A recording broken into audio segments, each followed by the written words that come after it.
नमस्कार दोस्तों। इस सभ्यता के बारे में हम लोगों ने पिछले लेक्चर में देखा था कि हड़प्पा सभ्यता के बारे में हमारे पास जो भी जानकारी है वो पुरातात्विक स्रोतों से ही प्राप्त हुए हैं।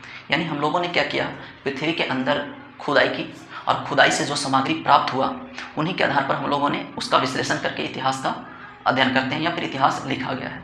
उन्हीं के आधार पर हम लोग हड़प्पा सभ्यता के बारे में पढ़ेंगे।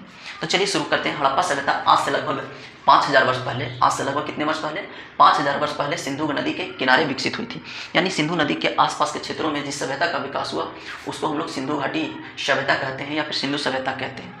अब प्रश्न आता है कि सर सिंधु घाटी सभ्यता को हड़प्पा सभ्यता क्यों कहा जाता है। तो देखिए, हड़प्पा सभ्यता कहने के पीछे कारण ये है कि चूंकि इस सभ्यता की सबसे पहली खुदाई हड़प्पा स्थल से की हुई, इसीलिए इस सभ्यता का नाम क्या देते हैं, तो हड़प्पा सभ्यता का नाम दे देते हैं। फिर प्रश्न आता है कि हड़प्पा सभ्यता के बारे में सबसे पहला जानकारी कहाँ से मिलता है। तो 1826 में चार्ल्स मैसन नामक एक व्यक्ति ने अपने किताब में इस हड़प्पा के टीले का जिक्र किया था। उसके बाद से लोगों की उत्सुकता बढ़ती है भारतीय सभ्यता के बारे में या भारतीय कल्चर के पूरा प्राचीन इतिहास को जानने में। यानी भारत के प्राचीन इतिहास को जानने की उत्सुकता बढ़ती है कब, जब 1826 ईस्वी में चार्ल्स मैसन के द्वारा सिंधु घाटी सभ्यता का जिक्र किया जाता है। उसके बाद से तो सिंधु घाटी सभ्यता के बारे में जानने का हमारे पास जो मजबूत साक्ष्य है या मजबूत जो एविडेंस है वो क्या है, तो जो पुरातात्विक यानी जो ज़मीन के खुदाई से प्राप्त हुए हैं वो, इसमें चाहे वो मोहरे हों या फिर मनके हों या फिर उस समय के जो स्मारक थे जो आज के समय में नीचे दब गए हैं वो, या फिर उस समय के लोगों के द्वारा उपयोग में लाए गए उपकरण, मृदभांड, ये सब है। तो चलिए थोड़ा और आगे बढ़ते तो हम लोग ये देखते हैं कि इन पुरातात्विक साक्ष्यों को प्राप्त करने के लिए हम लोग को खुदाई करना पड़ता है। हम लोग को क्या करना पड़ता है, तो खुदाई करना पड़ता है। और खुदाई दो तरीके से होता है। आप लोग जानते हो कि एक लंबवत खुदाई होता है और एक क्षैतिज खुदाई होता है। तो लंबवत खुदाई हम लोग इसलिए करते हैं ताकि जिस क्षेत्र पे दावा किया जा रहा है पुरातात्विक साक्ष्य होने का वो हम लोग को मिल सके, और जब ये साक्ष्य मिलता है उसके बाद हम लोग क्षैतिज खुदाई शुरू करते हैं। इसमें से अगर देखा जाए तो लंबवत खुदाई में जितनी गहराई से साक्ष्य हमको प्राप्त होते हैं वो उतना ही पुराना माना जाता है। और अगर किसी क्षेत्र के बारे में, किसी चीज़ के बारे में अगर हम लोग को विस्तृत जानकारी चाहिए होता है तब हम लोग क्या करते हैं, उस क्षेत्र की क्षैतिज खुदाई करते हैं। क्षैतिज यानी हॉरिजॉन्टल खुदाई कर करके हम लोग उसके बारे में विस्तृत जानकारी लेते हैं। तो खुदाई की दिशा में सबसे पहले संस्था के तौर पर जो प्रयास किया गया वो किया गया 1784 में। वहाँ के यूरोप के एक इतिहासकार थे, उनका नाम है विलियम जोन्स।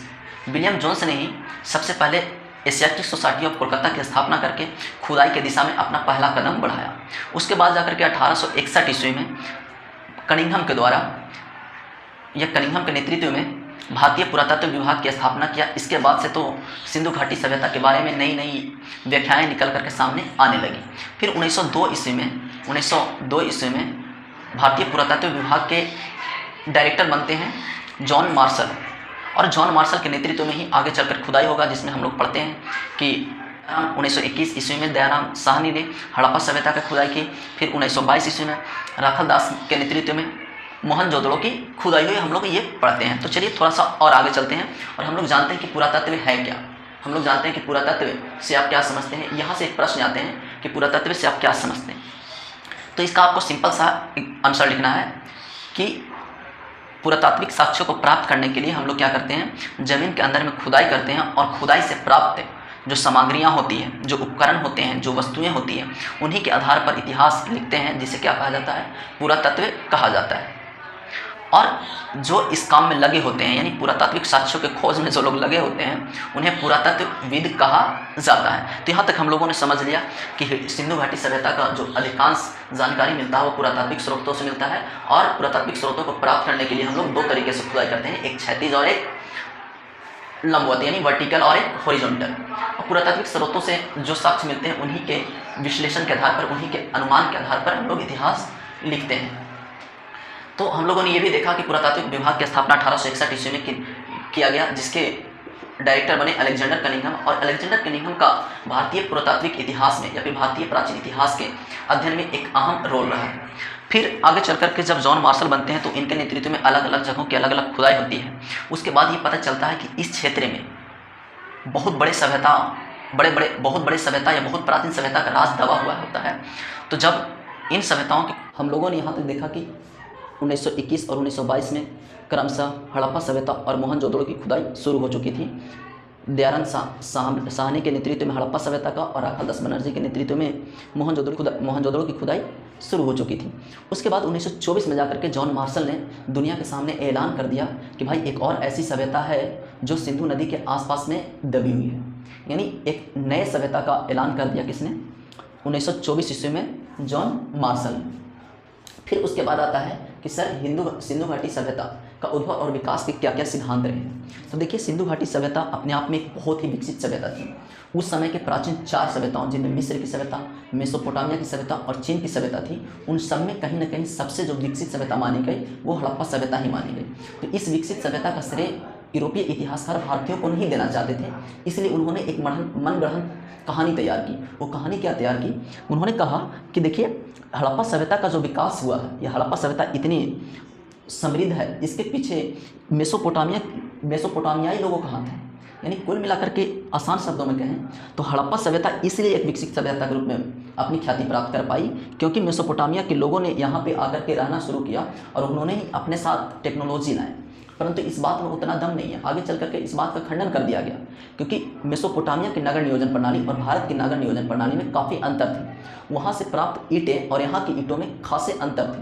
यानी बहुत सारे ऐसे असमानताएं मौजूद हैं जिसके मद्देनज़र हम लोग ये कह सकते हैं कि मेसोपोटामियाई लोगों का हड़प्पा सभ्यता के विकास में उतनी भूमिका नहीं है जितना कि अलेक्जेंडर कनिंघम या फिर और यूरोपीय इतिहासकारों के द्वारा बताया गया है। कुल मिलाकर के हाँ, ये कहा जा सकता है कि हड़प्पा सभ्यता के लोगों का संबंध मेसोपोटामियाई लोगों से था, लेकिन इसका मतलब ये नहीं है कि हड़प्पा सभ्यता का विकास मेसोपोटामियाई लोगों ने किया। ये कहना पूरी तरीक़ा से क्या होगा? गलत होगा। तो खैर, हम लोग और आगे बढ़ते हैं। तो हम लोग ये जानते हैं कि सर ये 5000 वर्ष पूर्व का सभ्यता है, तो ये पता कैसे चलता है कि 5 साल पहले का है या फिर इतना साल पहले का है? ये कब से कब तक फल फूल रही होगी?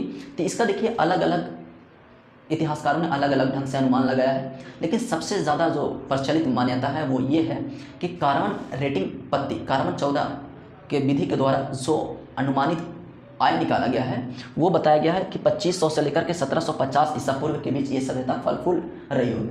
और चूँकि एक कार्बन डेटिंग के आधार पर, कार्बन 14 के आधार पर ये बताया गया है, तो हम लोग को जानना ये ज़रूरी है कि कार्बन 14 विधि होता क्या है। तो कार्बन 14 विधि काल निर्धारण की एक विधि है। किसका है? किसी भी वस्तु का काल निर्धारण करना है तो उसकी एक विधि है। कौन सी? कार्बन 14 विधि। इस विधि का खोज किया था B.F. लीवी ने। खोज किसने किया था? B.F. लीवी ने 1946 ईस्वी में किया था इसका खोज। इस विधि के अनुसार किसी भी जीवित वस्तु में कार्बन 12 और कार्बन 14 की मात्रा समान रहती है, लेकिन जैसे उस वस्तु का विनाश होना शुरू होता है, जैसे ही उस जीव की मृत्यु होती है, उसमें कार्बन 12 तो अस्थिर रहता है, परंतु कार्बन 14 की मात्रा क्या होने लगती है? घटने लगती है। और कार्बन 14 की मात्रा घटने लगती है तो इसका जो कार्बन 14 का घटने की जो आयु है वो लगभग कितना साल है? तो 5568 साल है। प्लस में 30 या फिर माइनस में 30, यानी 30 साल इधर उधर हो सकता है। यानी किसी जंतु में अगर कार्बन 14 1 kg है, कितना kg? 1 kg है, तो 5568 वर्ष में उसकी मात्रा घटकर कितना रह जाएगा? ½ kg रह जाएगा। अर्थात हम ये कह सकते हैं कि जिस जंतु में या जिस वस्तु में कार्बन 14 की मात्रा जितनी कम रहेगी वो वस्तु उतना ही क्या माना जाएगा? पुराना माना जाएगा। तो हड़प्पा सभ्यता के जो अवशेष प्राप्त हुए हैं उसके आधार पर यह अनुमान लगाया गया कि ये सभ्यता का जो काल होगा वो कितना से कितना तक का होगा? 2500 ईसा पूर्व से लेकर के 1725 या 1750 ईसा पूर्व तक होगा। इसके बाद हम लोग कुछ और चीज़ें आगे देखेंगे। इसमें आता है कि हड़प्पा सभ्यता का जो विभिन्न नगर थे उनकी खुदाई किनके द्वारा किया गया। तो उसमें 2 चीज़ें आप लोग को याद रखना। सबसे पहला जो याद रखना है वो ये याद रखना है कि 1921 ईस्वी में दयाराम साहनी के द्वारा हड़प्पा सभ्यता की खुदाई की गई। यहाँ से प्रश्न ये आता है कि भाई हड़प्पा सभ्यता की खुदाई कब और किसके द्वारा की गई? तो हड़प्पा की खुदाई या हड़प्पा नगर की खुदाई, बेहतर होगा बोलने में, हड़प्पा नगर की खुदाई दयाराम साहनी के द्वारा कब किया गया? 1921 ईस्वी में किया गया। फिर इसके 1 साल के बाद 1922 ईस्वी में राखालदास बनर्जी के द्वारा किसकी खुदाई किया गया? मोहनजोदड़ो की खुदाई किया गया। इसके बाद ये प्रश्न आता है कि सर ये जो हड़प्पा सभ्यता था वो कितने ज़्यादा क्षेत्रों में फैला हुआ था, यानी इसका विस्तार कहाँ से कहाँ तक था। तो ये हड़प्पा सभ्यता के विस्तार से प्रश्न आते हैं, तो हम लोग इसको कैसे टैकल करेंगे। तो हड़प्पा सभ्यता का विस्तार पर हम लोग लिखने चलेंगे तो सबसे पहला ये बताएंगे कि हड़प्पा सभ्यता भारत की सबसे प्राचीन सभ्यताओं में से एक रही थी। या बहुत बड़े क्षेत्रों में फैली हुई थी। ठीक है, फिर लिखेंगे यह पूरा क्षेत्र या हड़प्पा सभ्यता का क्षेत्र त्रिभुजाकार आकृति में फैली हुई थी, जिसकी उत्तर से दक्षिण की लंबाई 110 किलोमीटर था, जबकि पश्चिम से पूरब की लंबाई 1600 किलोमीटर था। फिर ये बताएंगे अगले पॉइंट में कि इस सभ्यता का विस्तार उत्तर में जम्मू कश्मीर के अखनूर से लेकर के दक्षिण में नर्मदा नदी के तट तक तथा पश्चिम में बलूचिस्तान के मकरान से लेकर के पूरब में उत्तर प्रदेश के मेरठ तक था। फिर ये बताएंगे कि हड़प्पा सभ्यता का जो विस्तार था वो बाकी के अन्य सभ्यताओं यानी समकालीन अन्य सभ्यताओं से कहीं ज़्यादा बड़ा था। जैसे मिस्र की सभ्यता से लगभग या 20 गुना बड़ा था। फिर अगर दूसरा पॉइंट गिनाएं तो फिर ये बोल सकते हैं कि मिस्र की सभ्यता और मेसोपोटामिया की सभ्यता को मिला भी दिया जाए तो इन दोनों के क्षेत्रफल से 12 गुना बड़ा था। कौन? तो सिंधु घाटी सभ्यता। तो यहाँ से 2 नंबर के प्रश्न आते हैं, तो उम्मीद है बन जाना चाहिए। ठीक है, इसके बाद हम लोग देखते हैं कि सिंधु घाटी सभ्यता के जो नगर हैं वो किन नदियों के किनारे बसे हुए हैं। यहाँ से एक प्रश्न आते ही हैं 12th के बोर्ड में या फिर विभिन्न एग्जाम में यहाँ से एक प्रश्न आते हैं। जैसे ये पूछा जाता है कि हड़प्पा किस नदी के किनारे है। तो हड़प्पा जो शहर था मोहनजोदड़ो का वो रावी नदी के किनारे था। किस नदी के किनारे था? हड़प्पा जो शहर था वो रावी नदी के किनारे था। और ये जो हड़प्पा शहर था किस क्षेत्र में पड़ता है? तो आज के पाकिस्तान के मंटगोमरी ज़िले में। अगर ज़िला लिखना है तो मंटगोमरी ज़िले। किस ज़िले में? तो पाकिस्तान के जो मंटगोमरी ज़िला है इस ज़िले में पड़ता है। कौन सा क्षेत्र? हड़प्पा। खोज कब किया गया था? 1921 में। किसके द्वारा किया गया था? दयाराम साहनी के द्वारा। तो आपको ये मोस्ट वीवीआई प्रश्न है 12th के लिए या फिर अन्य बोर्ड के एग्जाम के लिए। इसमें याद क्या रखना है? तो हड़प्पा स्थल का खोज किसने किया था? दयाराम साहनी ने। कब किया गया था? 1921 में। हड़प्पा स्थल किस नदी किनारे है? रावी नदी किनारे है। ये क्षेत्र कहाँ पड़ता है? तो आज के पंजाब पाकिस्तान में। ठीक है, दूसरा प्रश्न आता है कि मोहनजोदड़ो जो शहर है उस शहर का खोज कब किया गया था? 1922 में। किसके द्वारा किया गया था? राखल दास बनर्जी के द्वारा। किसके द्वारा किया गया था? राखल दास बनर्जी के द्वारा किया गया था। ये मोहनजोदड़ो जो नदी है वो मोहनजोदड़ो जो शहर है वो किस नदी किनारे बसा है? तो सिंधु नदी के किनारे। ये क्षेत्र कहाँ पड़ता है? तो आज की सिंध जो पाकिस्तान में है। फिर आता है चन्हू-दाड़ो। यहाँ से डेट नहीं पूछे जाएंगे, सिर्फ डेट 2 का याद रखना है, हड़प्पा का और मोहनजोदड़ो का। फिर चन्हू-दाड़ो के बारे में आता है कि चन्हू-दाड़ो का जो लोकेशन है वो किस नदी के किनारे है? तो सिंधु नदी के किनारे। कहाँ पड़ता है? सिंध में। खोज कौन किया था? तो एनजी मजूमदार। फिर आता है कालीबंगन। यहाँ से ये प्रश्न आते हैं, कालीबंगन बताइए किस राज्य में है? तो राजस्थान में। किस राज्य में है? राजस्थान में। किस नदी के किनारे है? सरस्वती नदी के किनारे। खोज किसने किया था? ब्रजवासी लाल ने। खोजकर्ता को का नाम याद रखना उतना इंपॉर्टेंट नहीं है, ज़्यादा इंपॉर्टेंट ये है कालीबंगन किस राज्य में है? राजस्थान में। किस नदी किनारे है? सरस्वती नदी के किनारे। उसके बाद आता है भोगवा। भोगवा नदी के किनारे कौन सा स्थल मिला है? तो एक लोथल मिला है। भोगवा के किनारे कौन सा शहर मिला है? लोथल मिला है। भोगवा किस राज्य में है? गुजरात में। खोज कौन किया था? एसआर राव। देखिएगा, याद कीजिएगा, तो भोगवा से गोदीपाड़ा मिला है जिसको हम लोग बंदरगाह बोलते हैं, यानी बंदरगाह वाला शहर था कौन? लोथल। राखीगढ़ी से। राखीगढ़ी किस राज्य में है? तो हरियाणा में है। राखीगढ़ी किस राज्य में है? हरियाणा में। यहाँ अभी भी खुदाई चल रहा है और नए नए एविडेंस निकल के आ रहे हैं। ये बहुत ज़्यादा इंपॉर्टेंट प्रश्न है, ये मोस्ट वीवीआई है कि राखीगढ़ी किस राज्य में है? हरियाणा में। धौलावीरा किस राज्य में है? गुजरात में। धौलावीरा किस राज्य में है? गुजरात में। रोपड़ किस राज्य में है? पंजाब में। इस तरह से आपको बहुत सारे शहरों के बारे में आपके बुक में दिया गया होगा, तो एक बार जाकर के उन पर निगाहें डाल लेना है। अगर आप स्पेशल 12th की तैयारी कर रहे हैं आर्ट्स लेकर के, तो आपको हमारे जो टेलीग्राम चैनल है उस पर ये नोट्स मिल जाएगा। टेलीग्राम चैनल का नाम है नेशनल आर्ट्स क्लासेस। तो आप वहाँ पे जाइए, सर्च कीजिए नेशनल आर्ट्स क्लासेस, और वहाँ पे आपको सारी PDF मिल जाएगा। साथ ही साथ करंट अफेयर्स का जो चीज़ें चल रही होती हैं उसके कुछ क्लिप्स भी आपको मिल जाएगी। इतिहास में एक प्रश्न यहाँ से आते ही हैं कि हड़प्पा के किस नगर से कौन सी वस्तुएं मिली है, ये हम लोग के लिए जानना बहुत ज़रूरी है। तो चलिए शुरुआत करते हैं मोहनजोदड़ो से। तो मोहनजोदड़ो के बारे में हम लोग देखे थे कि मोहनजोदड़ो का खोज कब किया गया? तो 1922 में राखल दास बनर्जी के द्वारा। किसके द्वारा? राखल दास बनर्जी के द्वारा 1922 में खोज किया गया। किस नदी के किनारे है? तो सिंधु नदी के किनारे। इतना हम लोग बेसिक चीज़ें जानते हैं। यहाँ से मोहनजोदड़ो से एक प्रश्न ये आता है कि बताइए मोहनजोदड़ो का अर्थ क्या होता है? मोहनजोदड़ो का अर्थ क्या होता है? तो इसका अर्थ होता है मृतकों का टीला। सिंधी शब्द में मोहनजोदड़ो का अर्थ क्या होता है? मृतकों का टीला। आप लोग जगह है तो लिख लीजिए, मोहनजोदड़ो का अर्थ क्या होता है? मृतकों का टीला। फिर प्रश्न आता है कि मोहनजोदड़ो से कौन कौन सी वस्तुएं प्राप्त हुई है? तो वहाँ से प्राप्त हुआ है विशाल स्नानागार, पुजारी का सिर, नर्तकी का मूर्ति। एक चीज़ याद रखिए, ये जो नर्तकी का मूर्ति है वो कांसे से बना हुआ है। और इसके बारे में ये भी जानिए कि ये जो पूरी सभ्यता थी सिंधु घाटी सभ्यता, वो कांस्ययुगीन सभ्यता थी। कैसी सभ्यता थी? कांस्ययुगीन सभ्यता। अब कांस्ययुगीन सभ्यता इसलिए कहा गया क्योंकि इस सभ्यता के लोग बड़े पैमाने पे तांबा और टीन को पिघला करके दोनों को मिला करके कांसा बनाते थे। और बड़े पैमाने पे उपकरण जो देखे गए हैं वो किसके देखे गए हैं? कांसे के देखे गए हैं। इसलिए इस सभ्यता को कांस्ययुगीन सभ्यता कहा जाता है। तो वहाँ पे कांसे के बनी हुई बहुत सारी मूर्तियाँ मिल जाएगी। यहाँ पे आपको नर्तकी की मूर्ति मिल रहा है कहाँ से, मोहनजोदड़ो से, जो इस बात की ओर इशारा करती है कि उस समय के समाज में कहीं ना कहीं गीत संगीत एवं नाच गान के प्रचलन रहे होंगे, कहीं ना कहीं उस समय के सांस्कृतिक पहलुओं की ओर इशारा करता है। फिर वहाँ से देखिएगा पशुपतिनाथ की मूर्ति मिली है। पशुपतिनाथ की मूर्ति कहाँ से मिली है, तो मोहनजोदड़ो से।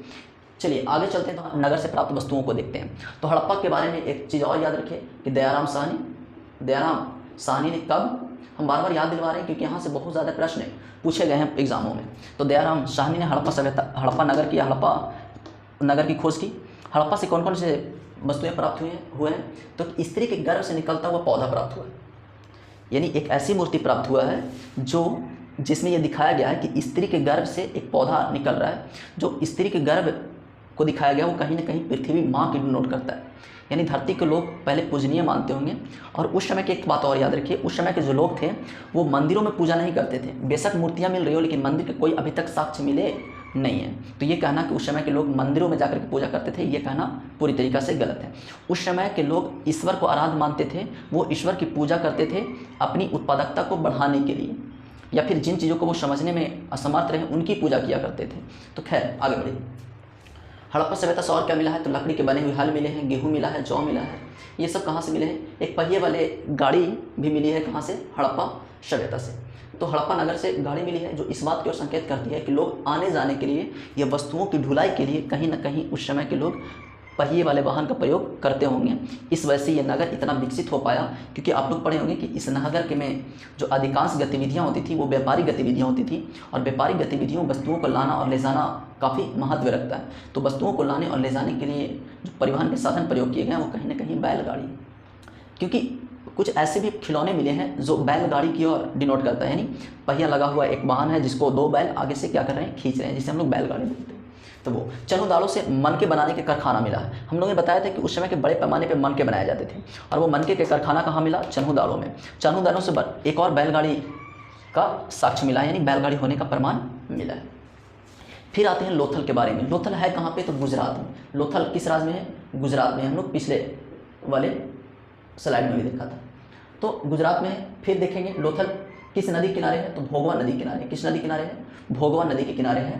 फिर यहाँ से कौन कौन सी वस्तुएं प्राप्त हुई है, तो फारस की मोहरें, यानी फारस की मोहरों का प्राप्त होना इस बात का संकेतक है कि कहीं ना कहीं फारस के लोगों का व्यापार हड़प्पा सभ्यता से, और हड़प्पा सभ्यता के लोगों का व्यापार फारस के खाड़ी में रहने वाले जो लोग थे, यानी मेसोपोटामिया के लोग थे, उनसे हुआ करता था। तभी तो वहाँ की मोहरें भारत में प्राप्त हुई। तो ये चीज़ें हैं। आगे बढ़ते हैं। फिर यहाँ पे सबसे ज़्यादा जो याद रखने की बात है वो ये है कि लोथल से बंदरगाह मिला है। क्या मिला है, लोथल से बंदरगाह मिला है। कहीं कहीं पे इसका नाम आएगा गोदीपाड़ा। तो आपसे पूछ लेगा कि सिंधु घाटी सभ्यता में गोदीपाड़ा का साक्ष्य कहाँ से मिला है, या फिर बंदरगाह स्थल कौन सा है, तो आपको आंसर कौन सा देना है, लोथल। लोथल ऐसा शहर है जो बंदरगाह शहर है, और यहाँ से व्यापारिक गतिविधियाँ संचालित होती थी बंदरगाहों के माध्यम से। कुल मिलाकर के नाव के माध्यम से, समुद्र में नाव के माध्यम से क्या होते थे, व्यापार होते थे। यहाँ से आटा पीसने की चक्की मिली है, यहाँ से क्या मिला है, आटा पीसने की चक्की मिली है। फिर हम लोग देखते हैं कालीबंगन की। कालीबंगन कहाँ पे पड़ेगा, आपको राजस्थान में। कहाँ पे, राजस्थान। नदी कौन सा, तो सरस्वती नदी। सरस्वती नदी बोला जाता है कि आज के दिन में विलुप्त हो चुका है या फिर अंदर अंदर बहती है। तो सरस्वती नदी कहाँ पे है, राजस्थान में, और कालीबंगन उसी के किनारे स्थित शहर है। कालीबंगन से जो सबसे महत्वपूर्ण चीज़ प्राप्त हुआ है वो जुते हुए खेत के साक्ष्य प्राप्त हुए।